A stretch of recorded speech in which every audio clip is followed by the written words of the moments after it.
A lot of people have been speculating what time is WWE 2K14 going to be in.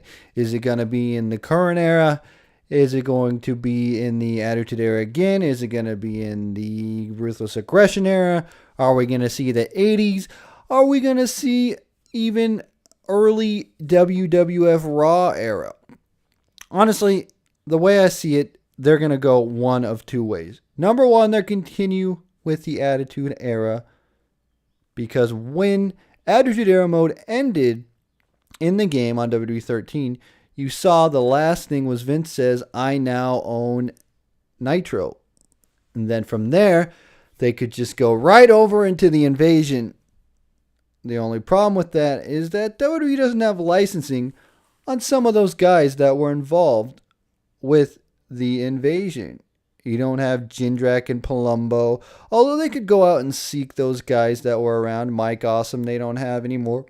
But we could get those guys, and that's probably one of the best possible things they could do would be the Invasion. And I think it would be great. I think it would be fun to see, and it would be a nice time period to see. The other one that I would really like would be the Ruthless Aggression era. Ruthless Aggression, it was John Cena as a heel. Everybody really loved that time period, and it was just really, really fun to watch. We could also see some of Brock Lesnar. We could see his rise. There's just a lot of stuff you could do with the Ruthless Aggression era. Another fun time period that I think would be awesome would be when Eric Bischoff was general manager of Raw.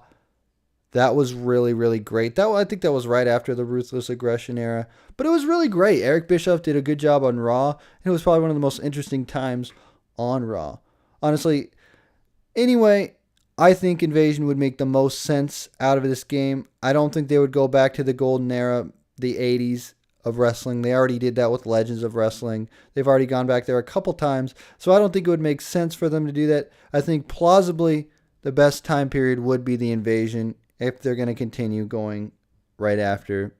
Or they could go with a modern time, a modern theme in the game. Anyway, guys, I want to know what you think about WWE 2K14, and what do you think the time period will be for the game? Tony Pizza Guy, frag out.